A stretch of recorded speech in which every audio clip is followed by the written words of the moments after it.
Good morning, everyone. Good morning. And welcome to today's Obon, Hatsubon, and Shotsuki service. I taught this Japanese Dharma exchange last week, but I'd like to share this story with you today. And did you know that there is a rabbit on the moon? Yes. Yeah, you know that? I thought this is Asian thing, but seems like there are a few countries and tribes who talks about the rabbit on the moon. And moon in Sanskrit, Chandra, but there are another names like Shashanka, meaning hare, or rabbit marked moon, rabbit marked moon.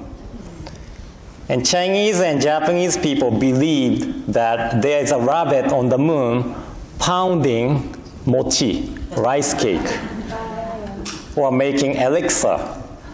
So people from the past believed that there is a rabbit on the moon. And this story came from one of the famous Jataka tale of fox, monkey, and rabbit helping an old man. And Jataka is the stories of lives of Shakyamuni Buddha before he was born as a prince of Shakya clan. And in one life, he was a rabbit. And rabbit was good friend with fox and monkey. One day, rabbit, fox, and monkey met an old man who was starving. So they planned to help him. Monkey picked a lot of fruits, and fox caught fishes for the old man. But rabbit could not find anything. But the rabbit wanted to help this old man so bad. So the rabbit asked monkey and fox to start the fire and jumped into the fire to sacrifice the self to be the offering to the old man. So this old man was actually an Indian god named Indra, testing how compassionate these animals are. But Indra was not expecting rabbit to sacrifice own self, and Indra felt sorry for the rabbit. So he sent this rabbit to the moon to convey this story of compassionate rabbit to the future. So that is why we see rabbit on the moon. This is a story of rabbit on the moon told in Jataka tale. And there are two ways to look at this. One, to accept this story as act selflessly as rabbit to help the others. This is really easy to say, but difficult to do. Okay? The other is to accept this story as there are great sacrifices behind the meal. You know, we often take meals for granted, sometimes complain about the taste. But just as rabbit sacrificed his or her life, many lives are behind one meal. And we are having the meal which should be accepting with gratitude. But oftentimes we are forgetting this fact and taking granted of the meals. So this story is like a reminder for ourselves, not taking any meals for granted. That is why we say, itadakimasu. I gratefully accept this meal before the meal, right? And we say, gochisou sama deshita. Thank you for the great feast after the meal. Right? So please don't forget the story of rabbit and the words before meal and after meal today after service. Okay, we have lunch after service. Don't forget to say itadakimasu and gochisou sama deshita. Okay, so please join me in gassho and let's recite. Namo Amida Butsu, Namo Amida Butsu, Namo Amida Butsu, Nammanda Butsu, Nammanda Butsu. Well, some people may wish my Dharma talk to end here, but from now, I would like to share the words of founder Shinran Shonin from his master work, Kyōgyō Shinshu, The True Teaching, Practice and Realization. And this is on page 7 of collected works of Shinran. So please join me in gassho. Please put your palms together. Reverently contemplating the true essence of the Pure Land Way, I see that Amida's directing of virtue to sentient beings has two aspects. The aspect for our going forth to the Pure Land, and the aspect for our return to this world. In the aspect for going forth, there is the true teaching, practice, shinjin, and realization. Namo Amida Butsu. Namo Amida Butsu. Namo Amida Butsu. Namman Butsu. Namman. So today is July 14 and July 15 in Japan. According to the Vinaya, that is precepts of Buddhist Sangha or congregation, July 15th is a day of reflection after the month-long retreat called Ango. Ango is Japanese way of saying the retreat. I don't know the original Sanskrit word for Ango, but it's a summer retreat, like a month-long, to study about the Dharma, staying at one place. Because in India, there is a rainy season. In rainy season, the bugs and worms comes out of the dirt from the ground. If you walk, you're gonna kill them. So they stayed in one place to study about the Dharma. That is the beginning of Ango. So it has a story and a history of 2,500 years. Our tradition, particularly Jodo Shinshu, we have Ango starting from July 18th through July 31st, so it's about 2 weeks long. We study about Jodo Shinshu and general Buddhism. We received a lecture from the scholars of our tradition. And this is the attire we have to wear when we attend Ango. So black robe and yellow kesa. And kesa is a transliteration of Sanskrit word kesha. Kesha. It means dull yellow. Dull yellow. So this yellow is the original color of kesa. I sometimes wear a fancy one. That is not the original color of kesa. It became fancier and fancier after Buddhism traveled from India to China to Japan, But this is the original color. So if you go like Sri Lanka or Southeast Asian countries of Theravada Buddhist tradition, you will see the monks wearing the robe with this color, right? But anyway, I wanted to show you this kesa today, so that's why I was wearing this. I don't know, I'm supposed to wear it or I shouldn't, but I just wanted to show. So if Hongwanji people's watching YouTube, don't blame me for wearing this. But anyway, today is Obon and Hatsubon service. And as the program said, Hatsubon means the first Obon since the passing of the loved ones. And when I was at Florence, California, the temple invited guest speakers to every Obon. So I didn't have to think about or prepare Obon Dharma talk every year. And I have one good Obon Dharma talk. And I share the talk when I am invited to the other temples as a guest speaker for Obon service. But this is my third Obon at OBT. So I have to come up with new Dharma talk for Obon every year.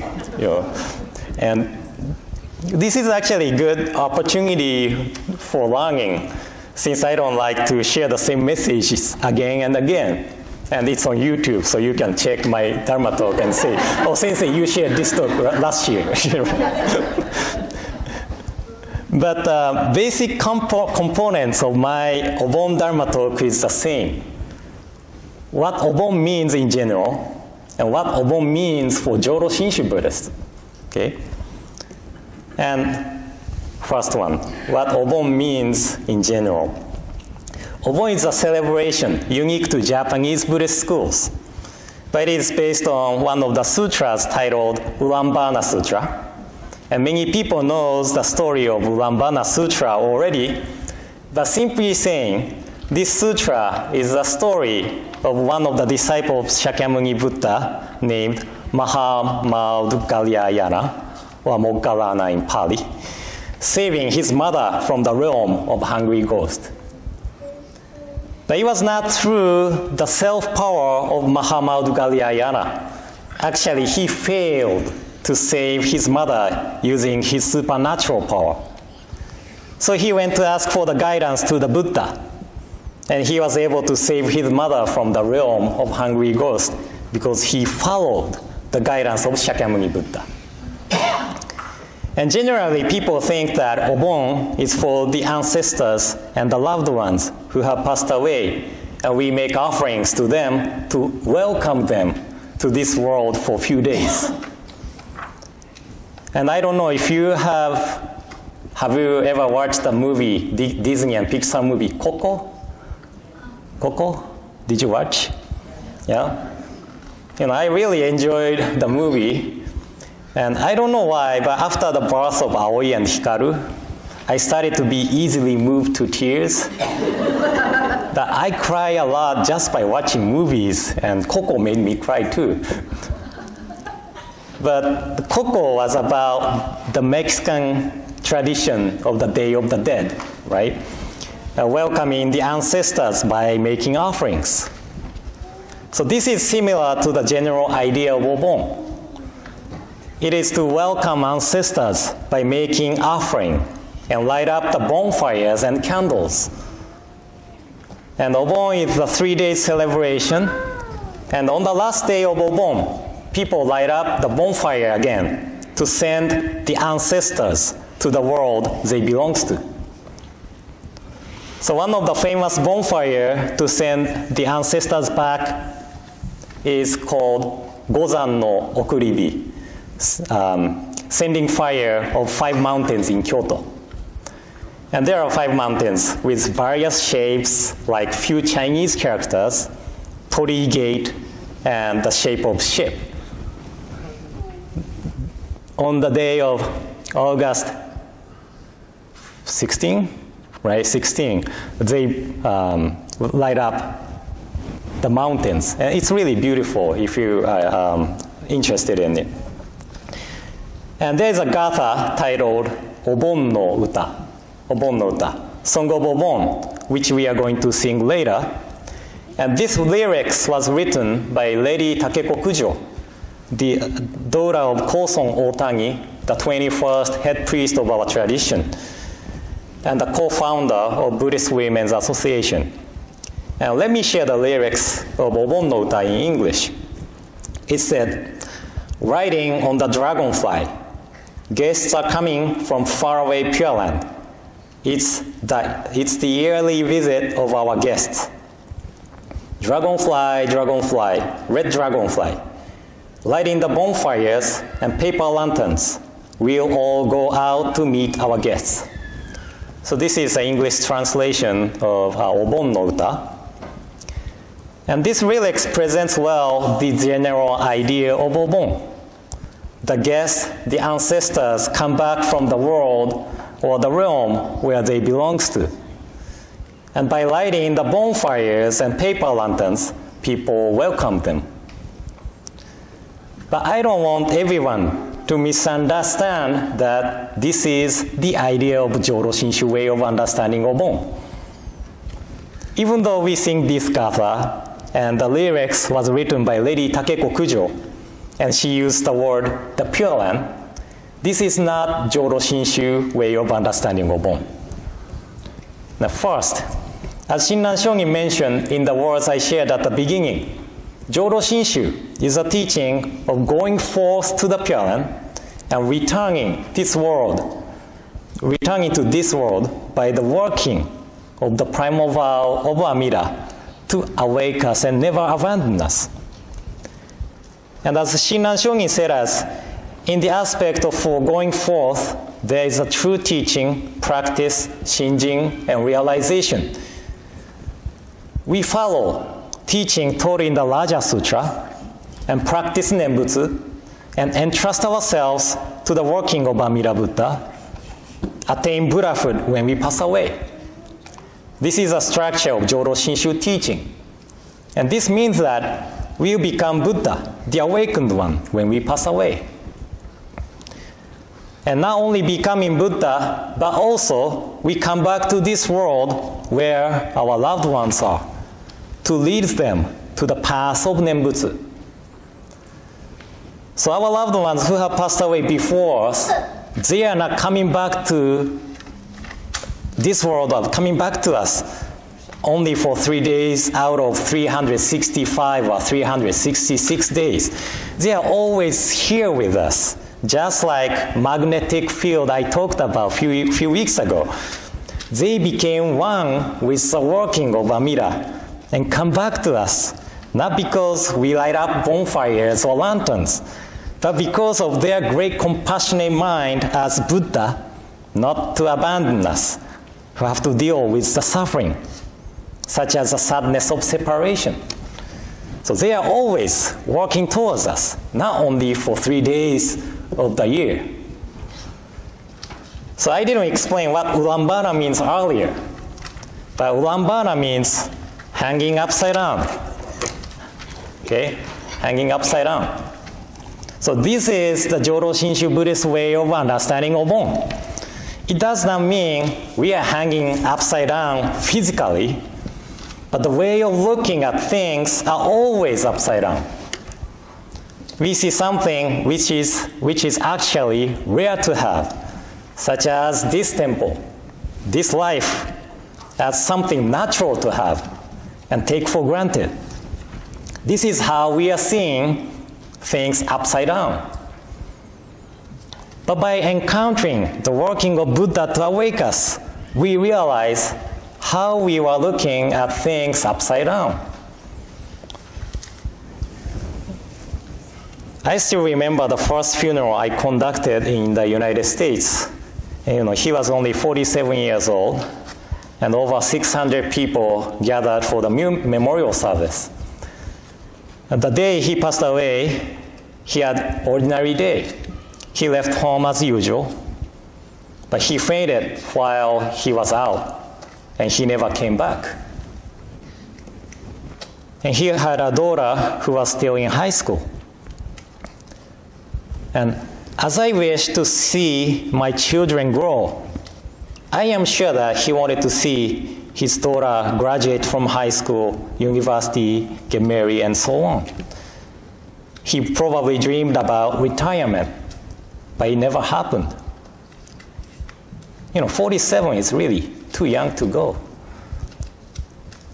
But as Rengyo Shogin, our 8th head priest, wrote on that epistle on my ashes, the fragile nature of human existence underlies both the young and the old. We never know what is going to happen in next moment of life. But we are often taking this life for granted, taking the time we are able to be with families and friends for granted. So this is the upside down way of looking at things. But our loved ones who have passed away before us now became Buddha, awakened one. They return to this world as a working to awake us to the truth of this life.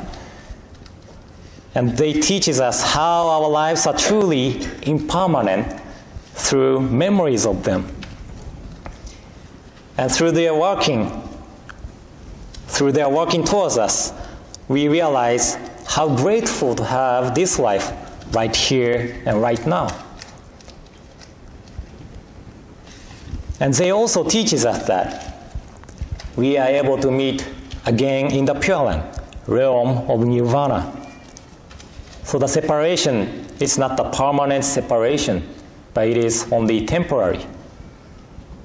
Because we have place to meet our loved ones once again, Obon is not a sad occasion to remember our loved ones, but the occasion of joy of being able to meet again through the working of Amida Buddha.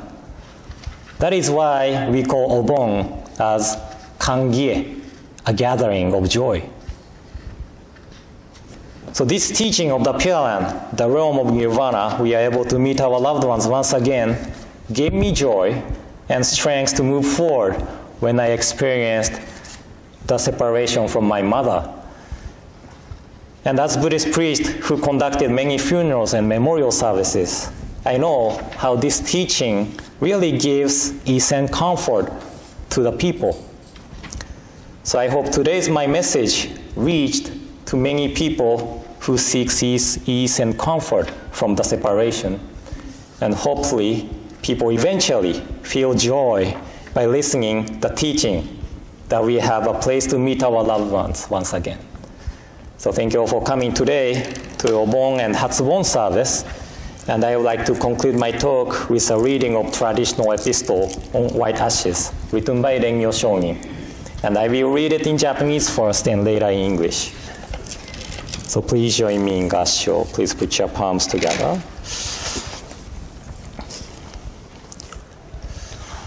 それ人間の小なる相をつらつら感ずるにおおよそ儚きものはこの世の始終中幻のごとくなるいちごなりさればいまだ漫才の人参の受けたりということを聞かず一生過ぎやすし今に至って誰か100年の業態を保つべきや我や先人や先今日とも知らず明日とも知らず遅れ先立つ人は元の雫末の梅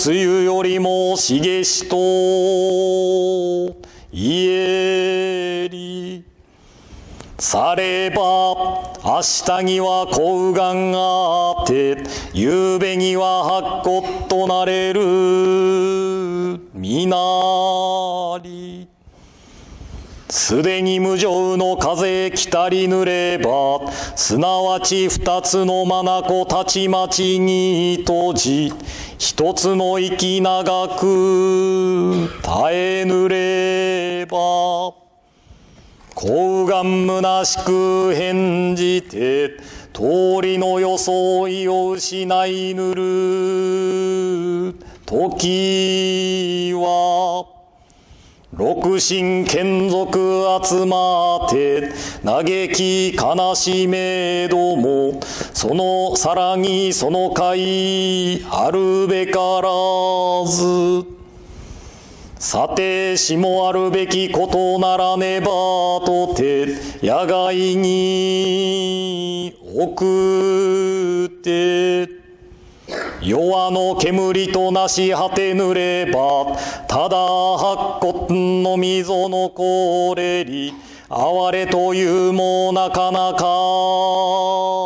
愚かなりされば人間の儚きことは老少不浄の境